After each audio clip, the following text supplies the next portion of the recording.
মধ্যপ্রাচ্যের আগুন এখন শুধু আঞ্চলিক নয়, তার ছায়া পড়ছে মস্কো, ওয়াশিংটন, ব্রাসেলস সব জায়গায়।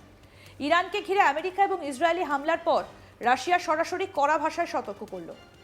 রাশিয়ার নিরাপত্তা পরিষদের উপপ্রধান দিমিত্রি মেদভেদ বলেছেন, যদি আমেরিকা সরকার বদলের নীতি চালিয়ে যায় তাহলে বিশ্বযুদ্ধ অবধারিতভাবে শুরু হবে। তার ভাষায় এমন পরিস্থিতি তৈরি হয়েছে যেখানে যে কোনো ঘটনা ট্রিগার হতে পারে। আরও এক ধাপ এগিয়ে তিনি বলেন, যদি পারমাণবিক সংঘাত শুরু হয় তাহলে হিরোশিমা এবং নাগাসাকিতে পরমাণু বোমা নিক্ষেপ ছেলে খেলার মতো মনে হবে। একই সময় রাশিয়ার বিদেশমন্ত্রী সার্গেই লাভরভ আমেরিকা এবং ইসরায়েলের পদক্ষেপকে অকারণ সশস্ত্র আগ্রাসন বলে নিন্দা করেছেন এবং অবিলম্বে উত্তেজনা কমানোর আহ্বান জানিয়েছেন। এই ভাষা শুধু কূটনৈতিক বিবৃতি নয়, এটা বিশ্ব রাজনীতির এক নতুন মোড়ের ইঙ্গিত। কেন এত তীব্র প্রতিক্রিয়া? ঘটনার সূত্রপাত ইরানের সর্বোচ্চ নেতা আয়াতোল্লাহ আলী খামেনির নিহত হবার পর। আমেরিকা ইসরায়েলি হামলায় ইরানের শীর্ষ নেতৃত্বে বড় আঘাত লাগে। এরপরই ইরান ড্রোন এবং মিসাইল হামলা শুরু করে। ওয়াশিংটন জানিয়েছে তারা আত্মরক্ষার স্বার্থে পদক্ষেপ নিয়েছে, কিন্তু মস্কো এই যুক্তি মানছে না। রাশিয়ার মতে এটা আন্তর্জাতিক আইনের লঙ্ঘন এবং আঞ্চলিক স্থিতিশীলতার জন্য মারাত্মক হুমকি। মস্কোর অবস্থান পরিষ্কার, সরকার বদলের নীতি বিশ্বকে অস্থিতিশীল করে। কি বলেছেন আমেরিকার বিদেশমন্ত্রী মার্কো রুবিও? আসুন শোনাই। The State Department is now actively, as it has been now for the last 72 hours, implementing our plans to help Americans in the Middle East be able to depart. As of a few minutes ago before I left, 9,000 Americans have been able to leave the region since the start of this war. We have about 1,500 Americans that are requesting assistance with departure.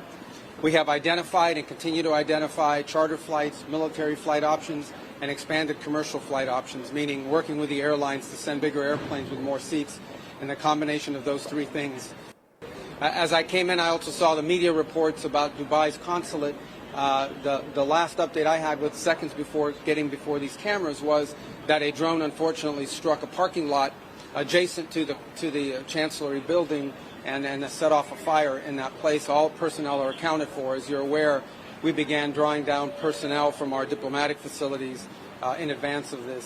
In the cases, for example, of Beirut, we basically drew down to bare bones, as well as in Baghdad and in Erbil and in a couple other posts as well. So we've been very fortunate, obviously, but our embassies and our diplomatic facilities are under direct attack from a terroristic regime. Rest assured, we are confident that we are going to be able to assist every American. As I told you right now, we have about a little over 1,500, maybe closer to 1,600 Americans requesting assistance.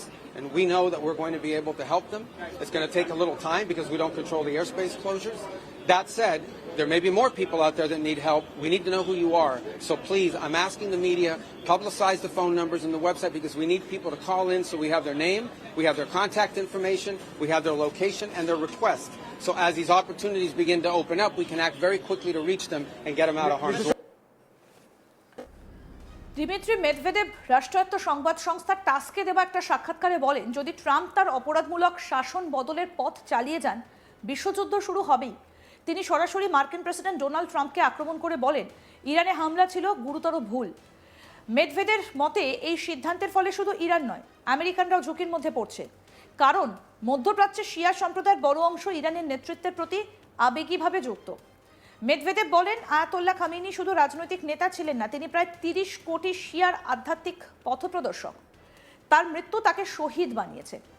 এই বক্তব্যের মধ্যে একটা গুরুত্বপূর্ণ ইঙ্গিত আছে, Iran অভ্যন্তরীণভাবে আরো ঐক্যবদ্ধ হতে পারে। ইতিহাস বলছে বাইরের আক্রমণ অনেক সময় একটা জাতিকে ভেতর থেকে শক্ত করে তোলে। ইরানের ক্ষেত্রেও সেই সম্ভাবনার কথা বলছে মস্কো।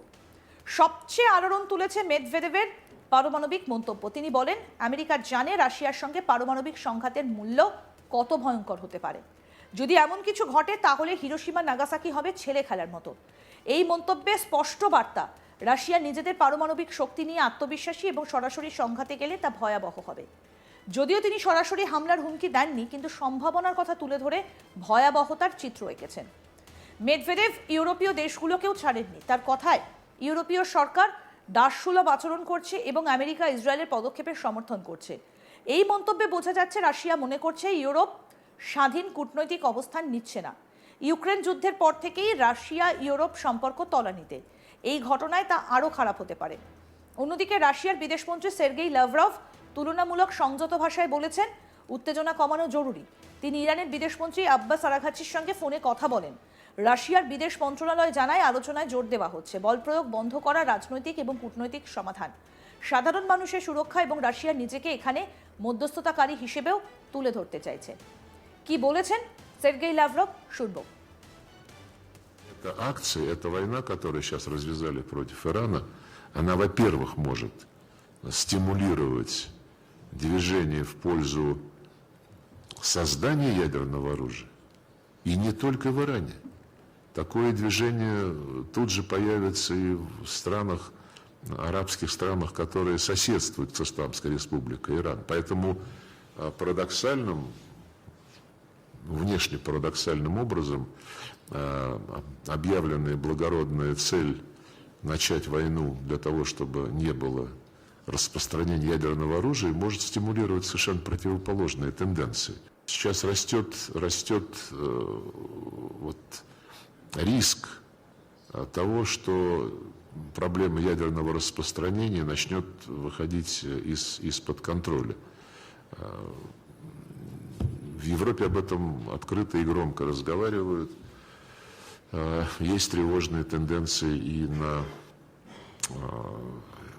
в Северо-Восточной Азии, где Соединенные Штаты вместе с Южной Кореей, проводя военные учения, внедряют в программу ядерные компоненты.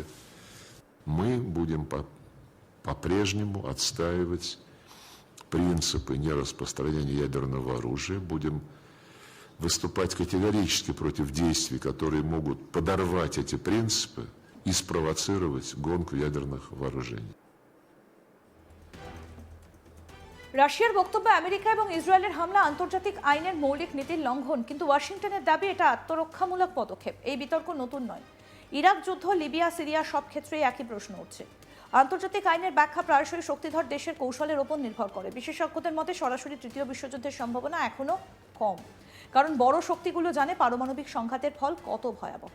তবে প্রক্সি যুদ্ধ বা পরোক্ষ সংঘাতের সম্ভাবনা বেশি। রাশিয়া, আমেরিকা ইতিমধ্যে ইউক্রেনের বিপরীত শিবিরে। এখন যদি ইরান ইস্যুতে সরাসরি অবস্থান নেয় তাহলে উত্তেজনা আরও বাড়বে। মেদভেদেভ বলছেন ইরান এখন দ্বিগুণ শক্তিতে পারমাণবিক কর্মসূচি এগিয়ে নিয়ে যেতে পারে। এটা বড় উদ্বেগের বিষয়।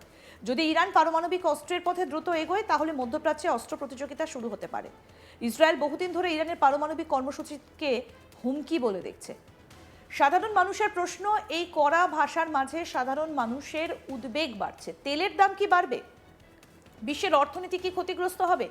ইউরোপে কি নতুন নিরাপত্তা সংকট তৈরি হবে? যুদ্ধের প্রভাব শুধু সীমান্তে সীমাবদ্ধ থাকে না, তা ছড়িয়ে পড়ে বাজারে, রাজনীতিতে, দৈনন্দিন জীবনে। লাভরভের বক্তব্যে একটা জানলা খোলা আছে, কূটনৈতিক সমাধান। যদি বড় শক্তিগুলো সরাসরি সংঘাতে না গিয়ে আলোচনায় বসে তাহলে উত্তেজনা কমতে পারে। আরও আপডেট পেতে দেখতে থাকুন আজ তাক বাংলা। সাবস্ক্রাইব করুন, নোটিফিকেশন পেতে বেল বাটন অপশন প্রেস করুন।